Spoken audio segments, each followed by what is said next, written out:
"Move along, Ultimer. This isn't a shelter." "You've been sitting here too long. People are complaining, saying you're making them uncomfortable." The voice, sharp as broken glass and laced with the casual arrogance of youth, sliced through the growing pregame murmur of the stadium. Arthur Jenkins, a man whose 78 years were etched into the lines on his face like a roadmap of forgotten battles and silent griefs, looked up, his eyes, pale blue, and clouded with more than just age, focused slowly on the uniformed security guard looming over him. He clutched a worn tweed flat cap in his liver-spotted hands, its fabric as familiar and comforting as an old friend. "Just waiting," Arthur murmured, his voice raspy, barely audible above the distant shouts of early arrivals and the rhythmic thud of a groundskeeper's equipment. The guard, barely out of his teens, puffed out his chest, the newness of his uniform. Still stiff. Waiting for what? The Messiah? This concourse needs to be clear. If you don't have a ticket, you're loitering. And frankly, sir, you don't look like you can afford one for these seats.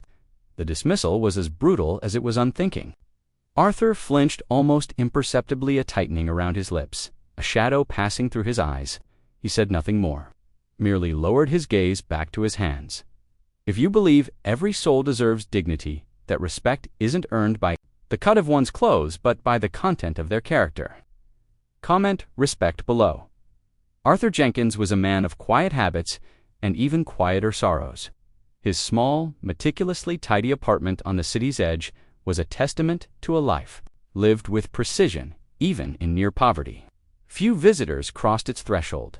His days were measured by the chiming of an old mantel clock, a relic from a happier time, and the slow progression of sunlight across his threadbare armchair. The stadium, however, held a peculiar draw for him. It wasn't the roar of the crowd or the thrill of the game that pulled him here on days like this. It was something Dupri's confluence of memory and duty. His late Martha had loved the energy of this place, the sense of community.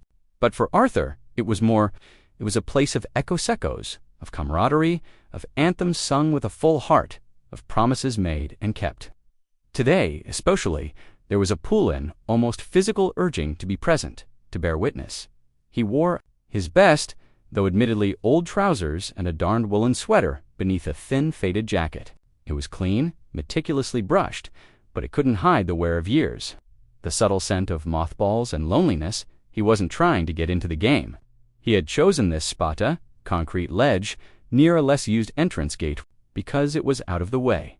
Unassuming, he wasn't seeking attention. Only a moment, a specific moment, he felt compelled to observe dot around him. The stadium pulsed with life.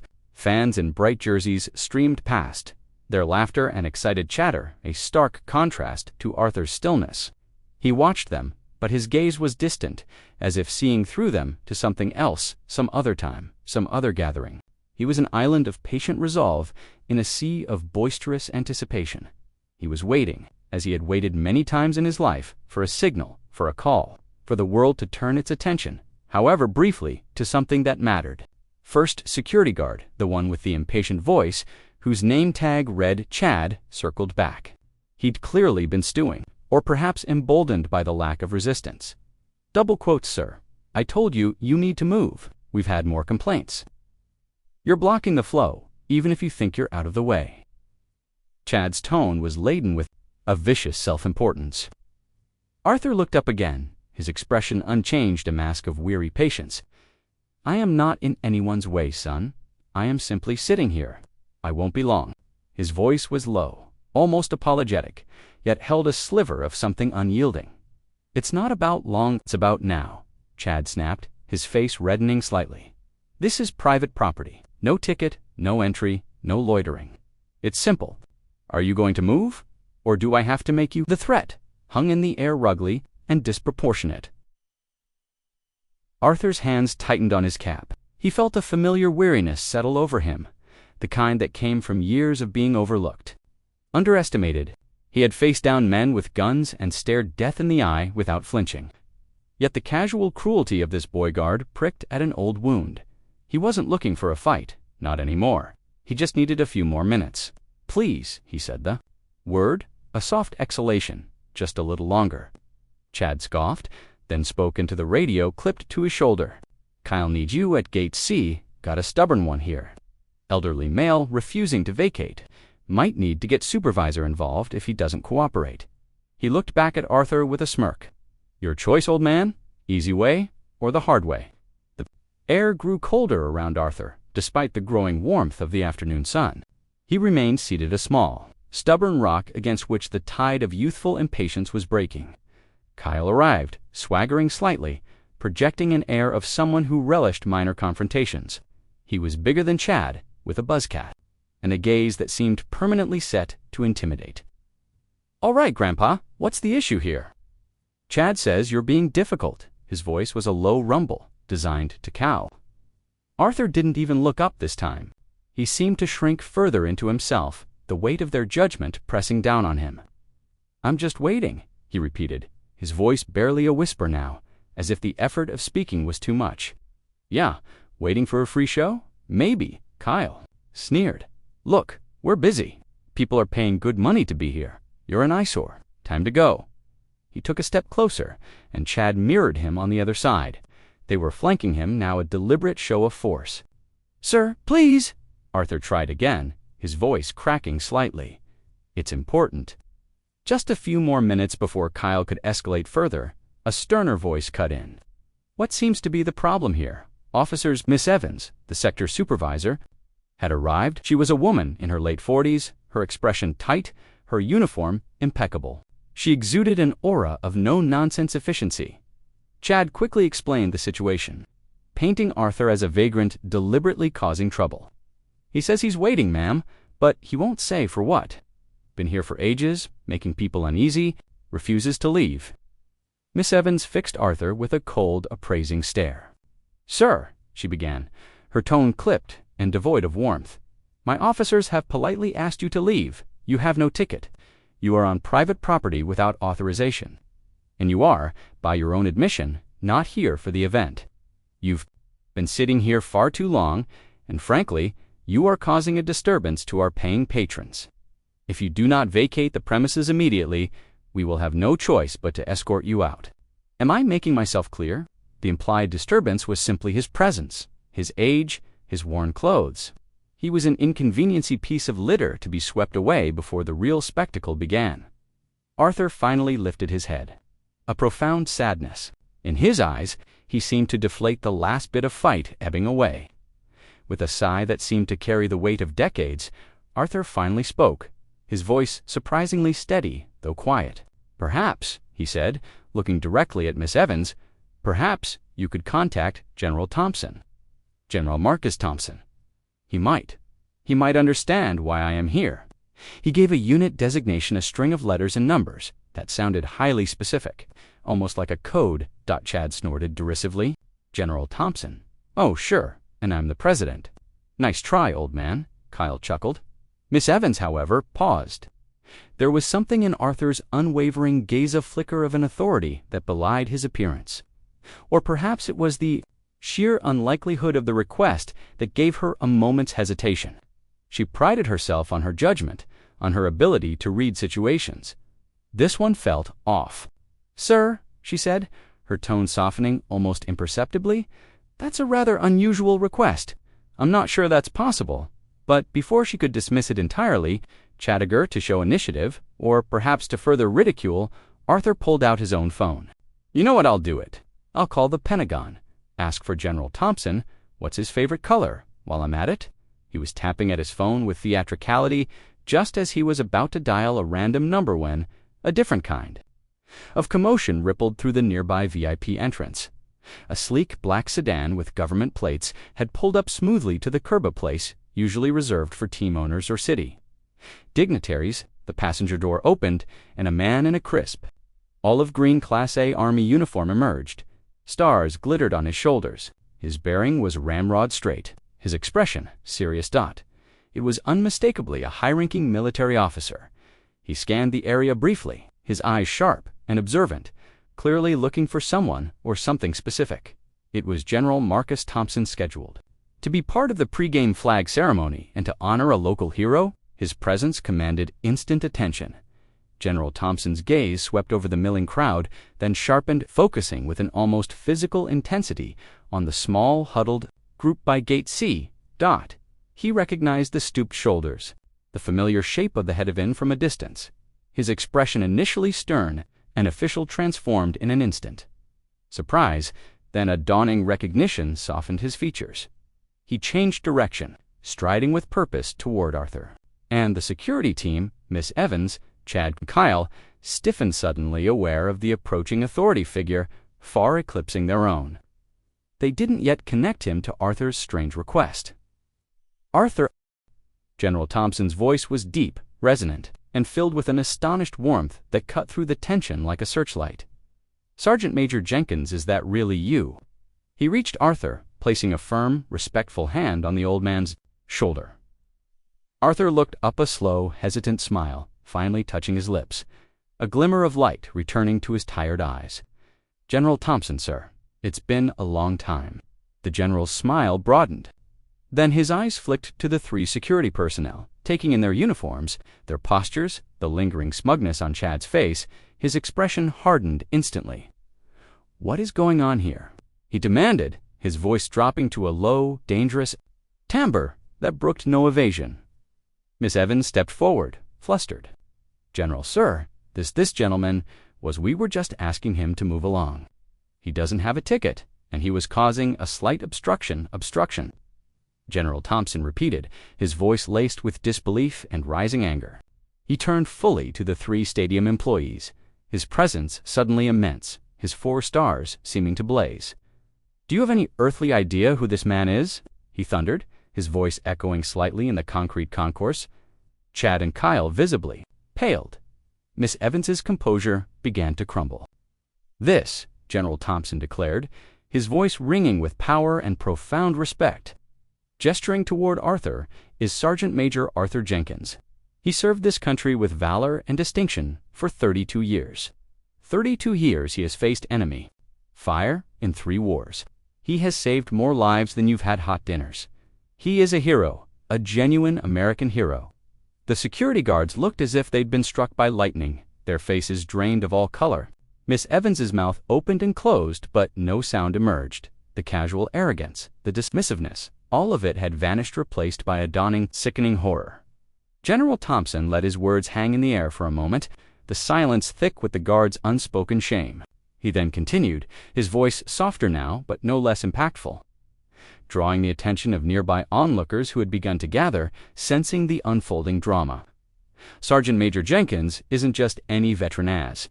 If that weren't enough," he stated, his gaze sweeping over the stunned faces of the security team and then to the curious crowd. "He isn't just a man who served. He's here today for a very specific, very profound reason. You see, the pre-game ceremony, the presentation of the colors, the singing of our national anthem today, all of it, it's being played, being presented in his honor." A collective gasp rippled through the small crowd. Miss Evans looked like she might faint. Chad and Kyle seemed to shrink, wishing the ground would swallow them. "Arthur Jenkins, the general," continued, his voice now filled with a deep, resonant pride, "is being recognized today for an act of extraordinary valor during his final tour, an act that saved his entire platoon under overwhelming enemy assault. An act for which, due to the chaos of war and subsequent classified debriefings, he was never publicly decorated until now. He wasn't sitting too long, as you so callously put it. He wasn't loitering. He was waiting patiently and humbly, as is his way for his country, to finally, formally remember and acknowledge his sacrifice." Just then, as if Uncutha Stadium's powerful announcement system crackled to life. The announcer's voice, rich and sonorous, boomed across the entire venue. "Ladies and gentlemen, honored guests, please rise and direct your attention to the field for the presentation of our nation's colors and the singing of our national anthem. Today, we have the distinct privilege of doing so in the presence and in honor of a true American hero, a man who exemplifies courage, sacrifice, and quiet dignity, Sergeant Major Arthur Jenkins, a brilliant spotlight ass, if guided by an unseen hand swung from the field and found the small group at Gate C, illuminating Arthur Jenkins in its bright, unforgiving beam. He blinked, momentarily disoriented as the weight of the moment, the sheer, unexpected magnitude of it, finally began to settle upon him. He had known something was planned, a small mention perhaps, but not this public. Stadium-wide recognition. The transformation was instantaneous and profound. The security guards, Chad and Kyle, stood frozen, their faces monuments to mortification and dawning comprehension. Miss Evans, her professional composure, shattered, stammered a series of incoherent apologies, her words tripping over themselves. General we had no idea, Mr. Jenkins. I am so profoundly sorry, so deeply ashamed.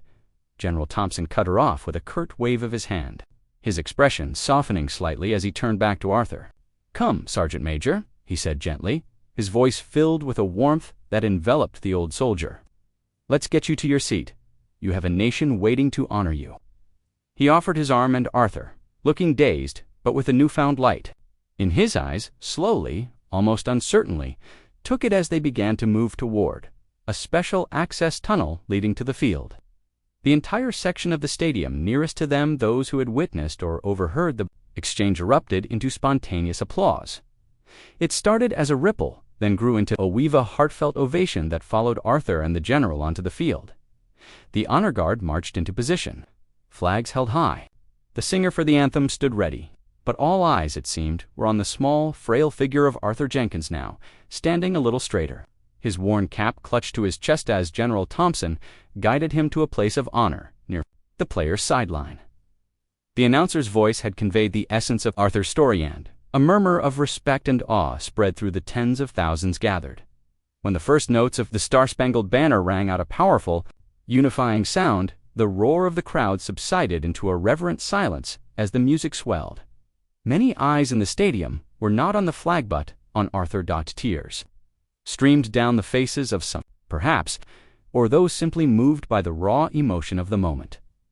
Arthur himself stood ramrod strata, posture not seen in years, his gaze fixed on the flag, a single tear tracing a path down his weathered cheek, carving a new line through the old when the anthem concluded. The silence held for a beat, then the stadium exploded in a deafening roar, a torrent of applause and cheers that was not just for the song or the flag or the upcoming game, but for him, for Sergeant Major Arthur Jenkins. The forgotten hero, now remembered. The general's words during the reveal and the announcer's subsequent tribute had painted a vivid picture of Arthur's past, sketching the outlines of a life dedicated to service, marked by quiet heroism and immense sacrifice. They spoke of a young man who enlisted straight out of high school, driven by a sense of duty that burned brighter than any personal ambition. They touched upon his tours in distant, hostile lands, the comrades lost, the battles fought not for glory, but for survival. For the man beside him, the specific act of valor which had remained buried in classified reports for decades involved Arthur, then a platoon sergeant, holding a critical position against overwhelming odds, allowing his pinned-down men to withdraw to safety. He had been wounded, left for dead, but had somehow endured, carrying the memory of that day and the faces of those who didn't make it in the quiet recesses of his heart. His life after service had been modest, unassuming. He never spoke of his exploits, never sought recognition. He had loved his Martha, cared for her through her final illness, and then continued his solitary existence, his heroism hidden beneath a veneer of age and apparent ordinariness. Back at Gate C, Miss Evans stood ashen-faced, watching Arthur on the giant stadium screen. Chad and Kyle were being addressed in stern, low tones by another higher-ranking stadium security official who had been alerted by the general's staff. The lesson was harsh, but necessary. Miss Evans, to her credit, was already mentally drafting a new training protocol for her staff, one that would emphasize respect, empathy, and the crucial understanding that appearances are often deceiving. Many of the fans who had earlier cast curious or even disdainful glances at Arthur now looked on with expressions of deep remorse and newfound admiration. They had been witnesses just to a football game's prelude, but to a profound act of delayed justice and communal recognition. The air itself seemed charged with a renewed sense of patriotism, deeper understanding of the sacrifices that underpin their freedoms. The game eventually began, the cheers for touchdowns and tackles echoing through the vast arena. But for many, the true highlight had already occurred. Arthur Jenkins, seated beside General Thompson in a comfortable VIP box, watched the contest with a quiet smile. The general pointed out plays, shared anecdotes, treating Arthur not as a relic but as an honored equal, a brother in arms. The weight that Arthur had carried for so long, the feeling of being unseen, forgotten, seemed to have lifted, replaced by a warmth that spread through his old bones. The disrespect he had endured hours earlier now seemed a distant, insignificant blip already, overshadowed by the outpouring of respect and gratitude. The true victory of the day wasn't on the scoreboard. It was in the restoration of one man's dignity and in the collective awakening of a community. The incident served as a stark reminder. Heroes walk among us every day often. In the humblest of guises, their value is not measured by their current station or the quality of their attire, but by the depth of their character, the significance of their past sacrifices, and the enduring strength of their spirit. Respect is not a privilege to be selectively granted, but a fundamental right, deserved by all, especially those who have given so much. As the sun began to set, casting long shadows across the field, Arthur Jenkins felt a sense of peace we hadn't experienced in years. Later, as he was quietly leaving the stadium, Chad and Kyle approached him. Their youthful arrogance was gone, replaced by a genuine, painful humility. "Mr. Jenkins, Sergeant Major," Sir Chad began, his voice barely above a whisper, his eyes downcast. We are so incredibly sorry. There's no excuse for how we treated you. We were wrong, terribly wrong." Kyle nodded, his face flushed with shame. We hope you can forgive us, sir." Arthur looked at the two young men, their contrition palpable. He saw not malice, but ignorance, the unthinking callousness of youth. He offered a small, tired smile. "It's all right, sons," he said, his voice gentle. "Lesson learned, I hope. Just remember to look a little deeper next time. Everyone has a story." He nodded once, then turned and walked slowly toward the bus stop. A solitary figure once more, but no longer quite so alone, leaving behind him a stadium and a few chastened hearts forever changed. This story is a powerful reminder that true honor often resides where we least expect it. Subscribe to Hidden Sparks for more narratives that uplift, challenge, and inspire. If this story touched your heart and reminded you of the quiet courage that surrounds us, type honor in the comments below. Don't forget to like, share, and subscribe to Hidden Sparks for more powerful stories.